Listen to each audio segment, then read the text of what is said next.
What is up everybody, welcome back to another video. Today I'm going to be showing you how easy it is to convert your logo to a mesh and then creating a puff print effect for your clothing in Blender. Now we will be using an add-on that I have created, so make sure to get that in the description. It will be 100% free, and then I'll be taking you through the steps on how to do this. So first off, you're going to need a black and white logo, black being the background and white being the logo itself. And then we're going to install the add-on. So we're going to go to Edit, Preferences, click this little down arrow, Install from Disk, and then we're going to look for Logo to Mesh and Install. So once it has been installed, you'll see this, and then we can press N, and on our right here, we'll see that we now have this little image to mesh add-on added. So from here, what we're going to do is I'm going to add this to my trucker hat. As you can see, I've already got this little good like puffer print on my hat. So I'm just going to add some more. So from here, we're going to go press Shift A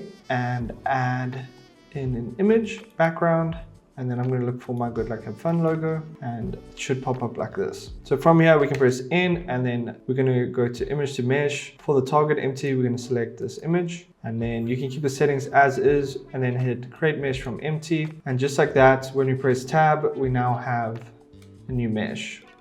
And don't worry if it's pixelated around the edges, we can fix that now. You can see on the top right here, we have our new mesh. Then what we're going to do is we're going to go to our side view and press E, followed by Y, and just extrude it a little bit. And then we're going to say preview smoothing. This is step 2, which is the post-process active mesh, and it's now smoothed the edges for us. If you're happy with that, maybe you want less smoothing, maybe you want more smoothing, you can do that.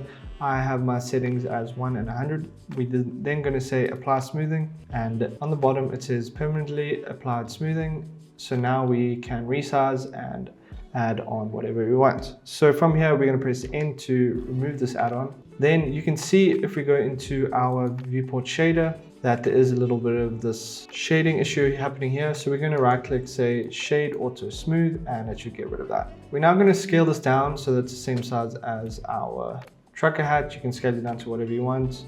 So I'm going to press S to scale it down. We can get rid of this empty on the top right, and we can just scale this down.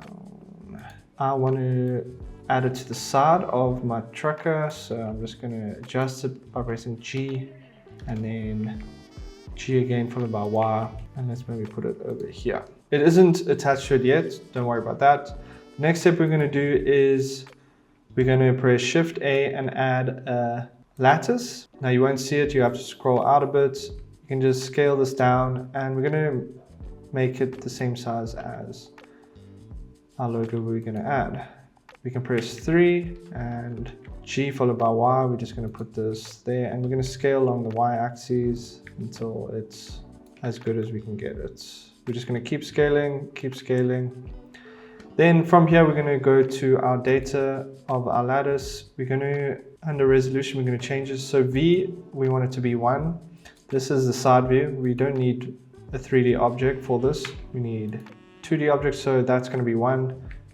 Then for resolution, we can change this to 10 and 10. Then from here, we're going to parent our mesh to our lattice. So we're going to click on our mesh, press Shift and click on our lattice, right click, say parent object.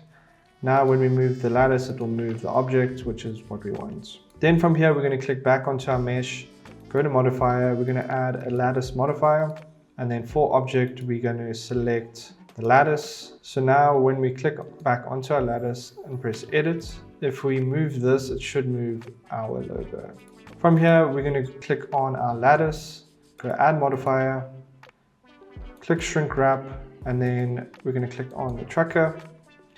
Now you'll notice that it is a little bit distorted at first. So to fix this, we're going to change the wrap method to target normal, and it should fix that. And if you want to extrude it a little bit, you can change the offset here.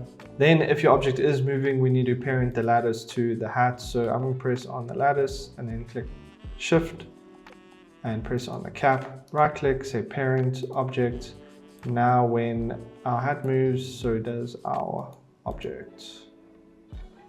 And just like that, we have a puff print that's been added to our garment. I'm going to now apply material to this. So I'm using the same material as what I've got here, which is just called material. So we can say new and change it to material.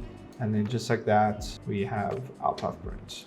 Now you can still move this around. If we click on our lattice, we can move this and it will reposition it on our 3D object like so. So maybe you want it to go over this section, or maybe you want it to be there, or maybe you even want to scale it down, or maybe you want to duplicate it. We can select both of these, press Shift D and simply move it around. Now note that depending on the quality of your object and its mesh, it will affect the placement of your puff print. So as you can see, if we move it out to here, it starts to like do some funky stuff. So just bear that in mind, that your meshes still have to be in a really good spot for this to work. So as you can see around here, which there isn't too complex of a mesh, it works a lot better. So as you can see, this is what your final render will look like. It's a really cool way to show your puff print on any of your garments. If this video was helpful to you, please make sure to drop a like, comment, and sub. It goes a long way, and I always appreciate the support. If you need any help, make sure to join my Discord, and I'll see you in the next one. Peace.